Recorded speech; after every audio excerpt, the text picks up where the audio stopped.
Hey y'all, so welcome back to our channel. It's currently like 11:30 at night, but I have to stay up a little bit longer because I'm waiting for those new Taylor's version songs, the 4 songs, right before Eras tour starts, especially All of the Girls.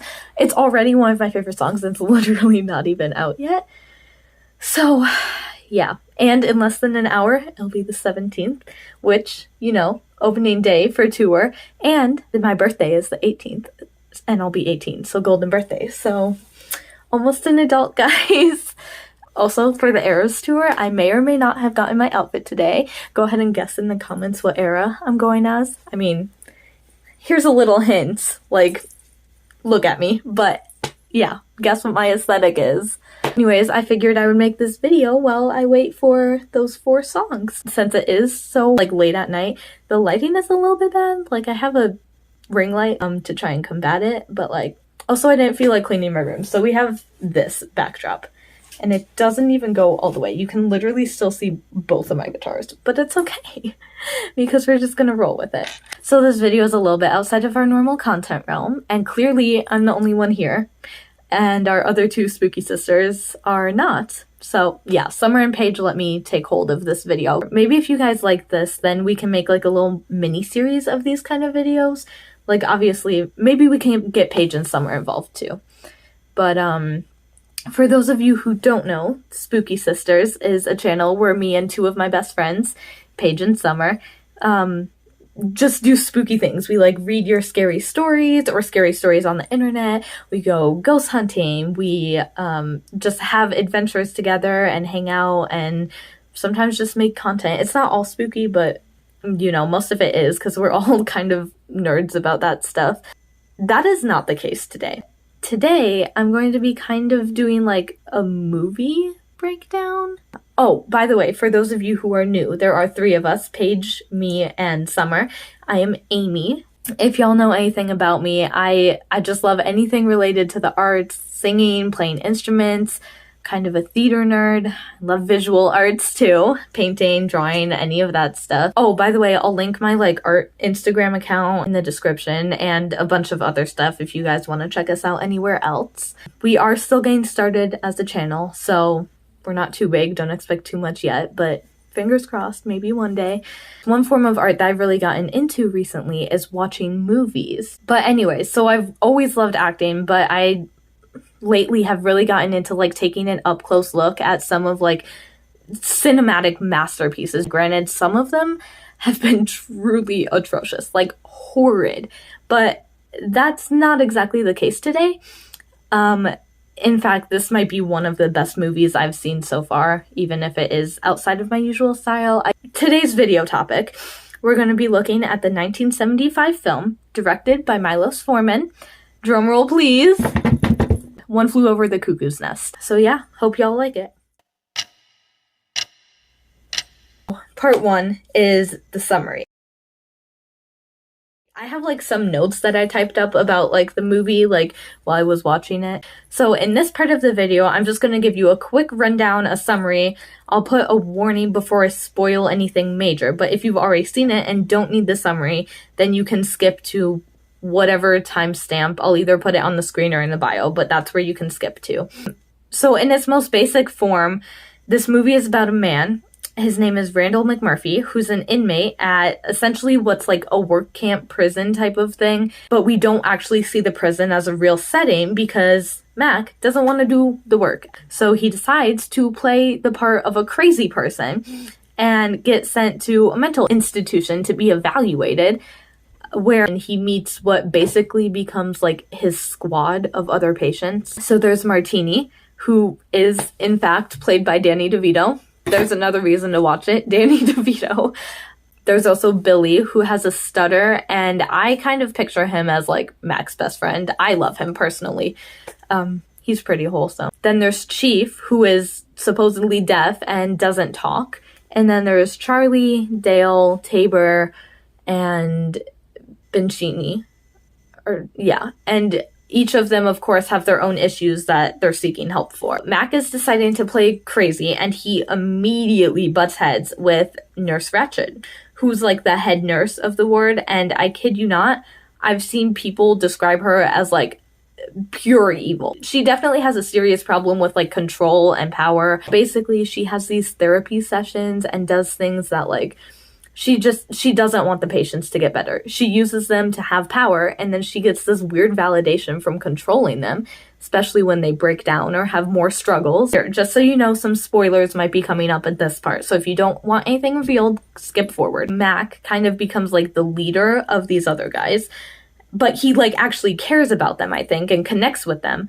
And at one point they all hijack a bus and like get out of there. They run away, and he takes them on this fishing trip adventure, which of course pisses Ratchet off even more. Everyone, due in large part to Murphy, of course, starts trying to have some like power in their situation and question or challenge Nurse Ratchet during the therapy sessions. And this literally turns into a full-blown fist fight at one point. It's just pure chaos.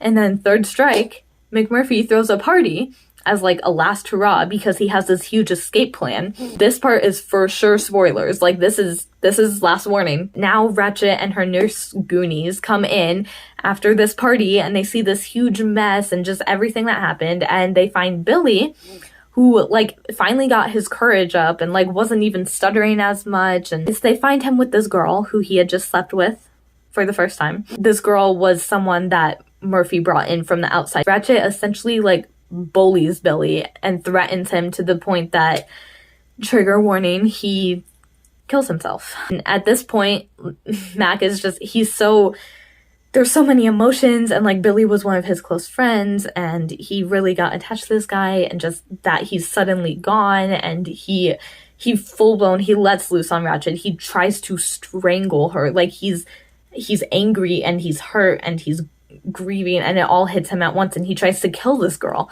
Ratchet's not gonna take that, obviously. She's like all bruised, like he almost kills her, and they get him off, and she sends him up to have a lobotomy, which basically they like cut open your head and they like mess with your brain. It's something they used to do to try to fix like mental patients. Essentially, it turned Mac into like a vegetable. Like he was not himself anymore. He was basically gone. Surprise, Chief, remember from the beginning, he's the one who's like deaf and like can't like talk and stuff. He's actually not. He can talk, and he could hear that entire time. And he actually got like attached to Mac and liked Mac and tried to protect him a lot in his like final attempt to take care of Mac and, you know, kind of stick it to Ratchet and the whole system.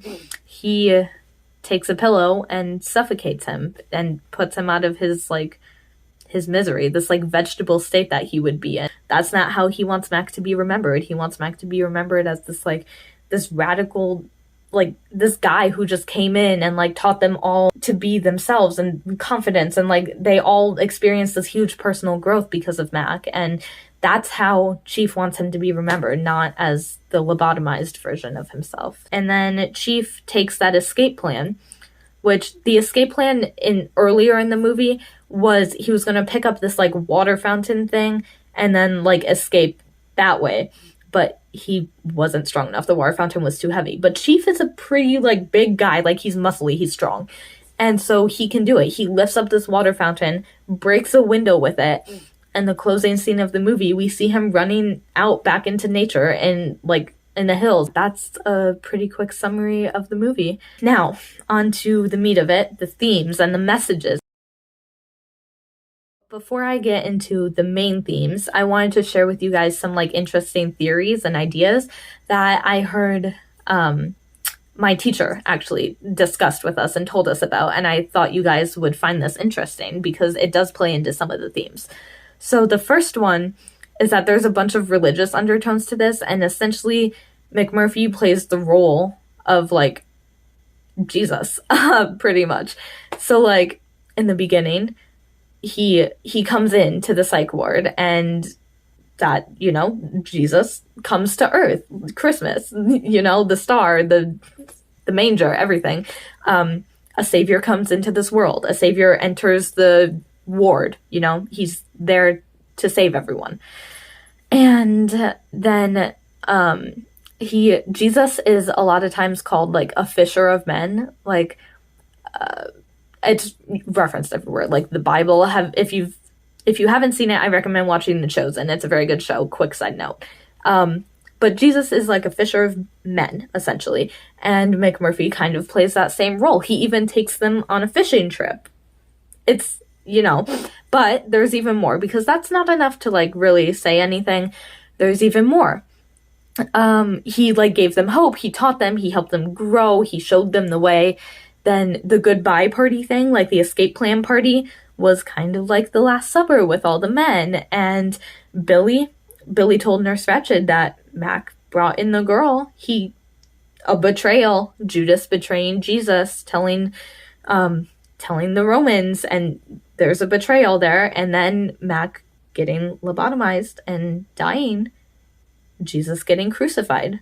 There's, you know, and obviously Mac doesn't come back 3 days later and like he's not God, but there is a kind of like a back and forth there. Like there's similarities that are interesting to know, even if you don't think they are representative of anything. There's definitely similarities. The next theory, I think there's only two that important ones that he told us about, but the next theory is that the director made it about like dictatorship, and that Nurse Ratched was a dictator of the ward, and this like little system she built. And like that I do believe that seems really accurate, especially if the guy was from like a country, I don't remember what country specifically, but if that was something he grew up with and he emulated it into this film, and he's showing everyone like this experience within like applying it to a small system of like a mental institution. He's taking this huge idea and making it comprehensible and like showing all these experiences through this group of men and like these nurses and the whole system. And that I do think that was an intention. And I think you can see that throughout the film. Okay. And then that actually moves us right into one of like the themes, the theme realm. One of the major themes was about control and power. Obviously, Nurse Ratched had this insane micromanaging way of maintaining control and manipulating the patients. And she has tactics of like singling them out and then encouraging the others to like have opinions on it and like share them and like kind of bring this person down. And she just fans the flames into like a breakdown or a fight or a setback for the person. And then she plays like the caring, like helping you get better. And like, it's really apparent to the audience that she's manipulative and she's, you know, rough. It's just bad. But she always comes across as like kind of like cold, like detached. And she works so subtly to the men that she can just sit back and like, she's like, and she watches it take root. She like puts these thoughts out there and encourages these things, but she doesn't overtly say any of it. She just like makes it happen. It's really manipulative. Like it's bad. I can see why people would say she's like evil. Like that's horrible. And she finds enjoyment from it. Like she does not want these patients to get better. But you can see, obviously, the tension and anger then when she's challenged, especially by Mac. Her power is challenged. And overall, as you see the bond between Mac and the patients, all of them grow as a group, their new sense of confidence and the challenging of authority that comes with it, it really intimidates and almost scares Ratched. And then she holds the reins even tighter because she needs that control and that validation.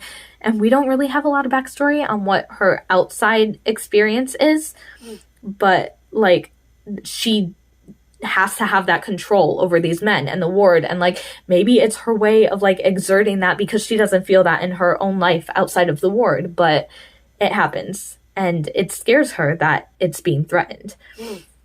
Then another theme, which kind of goes hand in hand, is about individuality and confidence.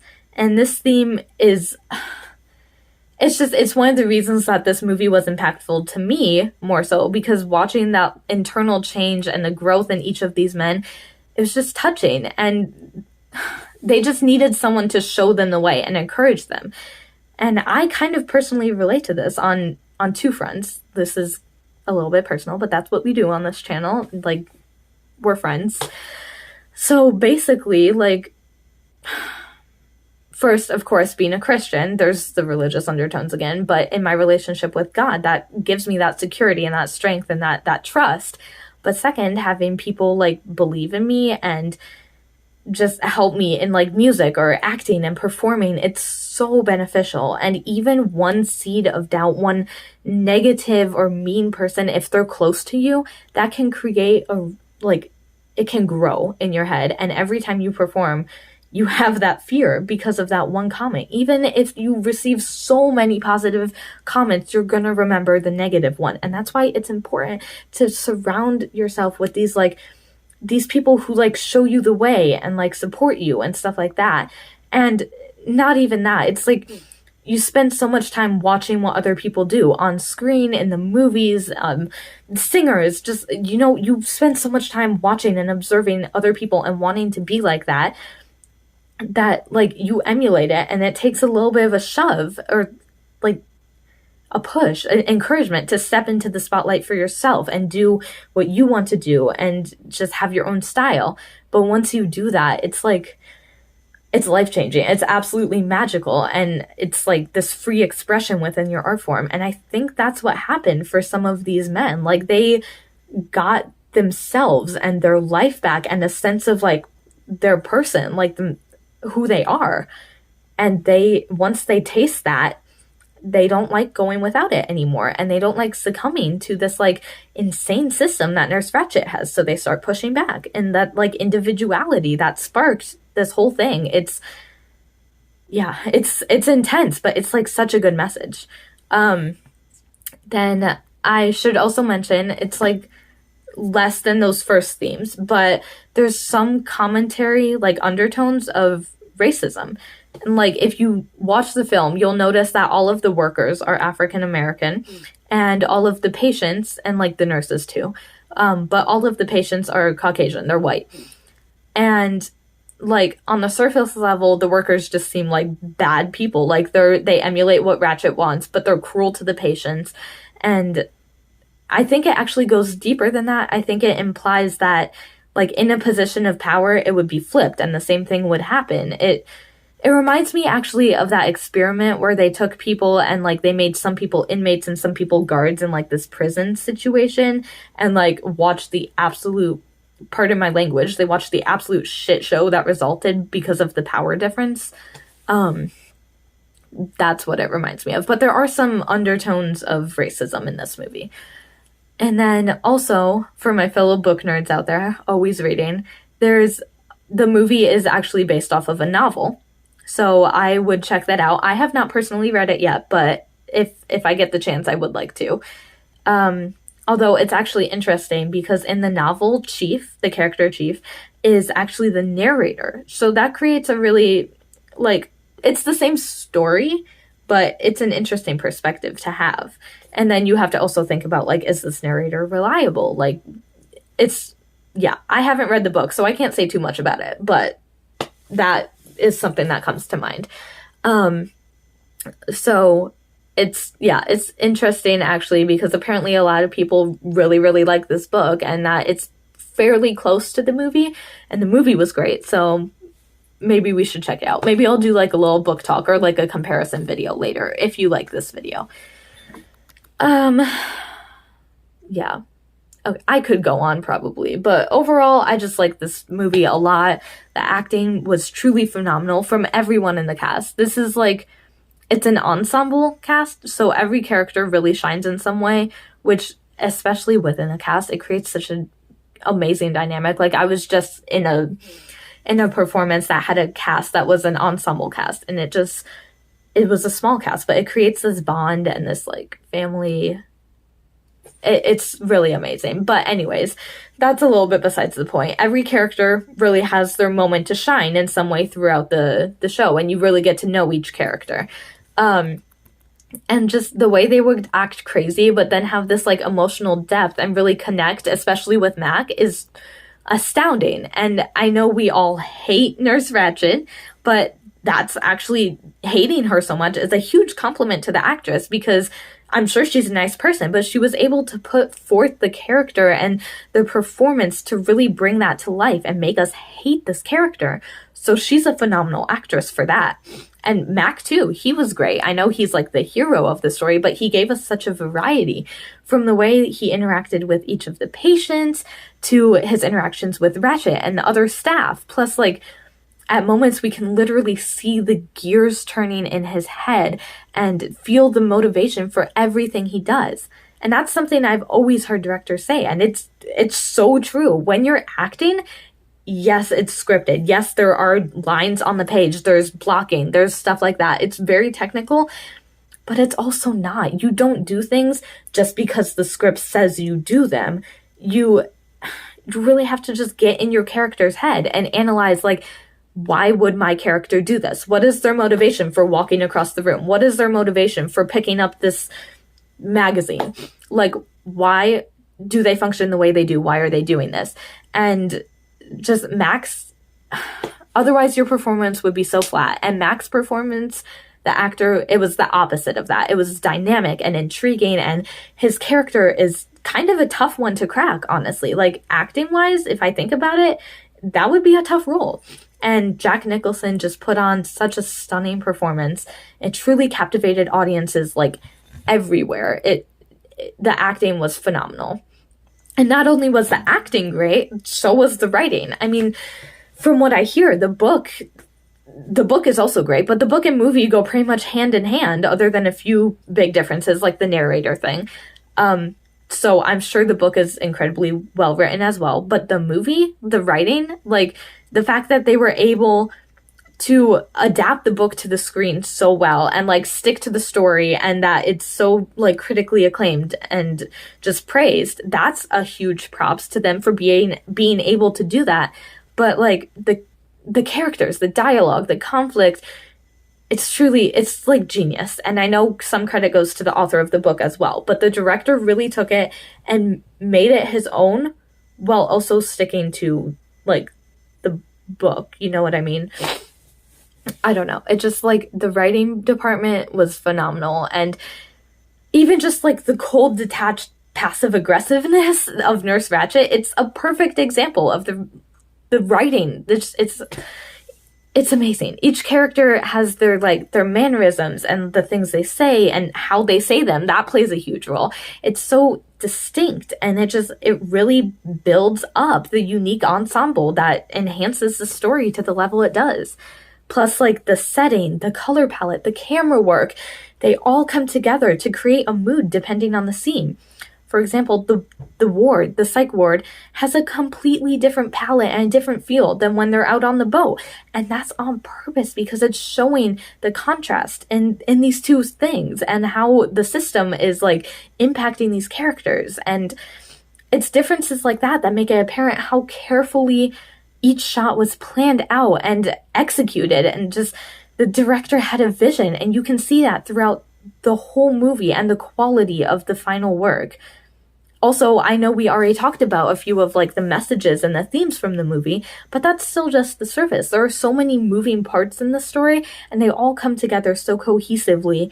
It's magical. You could truly read into any part of this film and find something there, some meaning, some connection, which I like, because while some themes, like the ones we discussed, are stronger and more apparent than others, the duality of being able to, like, find that meaning makes it relatable to, like, so many more people. And I think that's a huge part of what makes movies good, is that people can see themselves in the characters, in the story. And, like, yeah, some movies are just an escape. They're a fantasy world. But being able to see yourself in movies like that, I can't tell you how, like, helpful that is as a person, but it also just makes the movie more captivating to more people. So, yeah, I don't know. I could honestly go on rambling for much longer, but the video length is already out of pocket. It would be just insane. So I guess that's pretty much it. Clearly, I highly recommend you guys watch this for yourself. But thank you so much for watching and for supporting our channel and helping us grow and just be ourselves and, you know, do what we like and have you guys along for the journey. It's really amazing. If this kind of video isn't really your taste, this isn't really why you follow us or why you watch our videos, we'll be back to our regular content, like, soon, I promise. This was just kind of like a special, I guess. But if you did like this, be sure to let us know, and we can maybe make it a series, talk about some other movies. You guys can give us recommendations. Maybe we can get Summer and Paige involved. It could be a whole thing. It depends if you like it or not.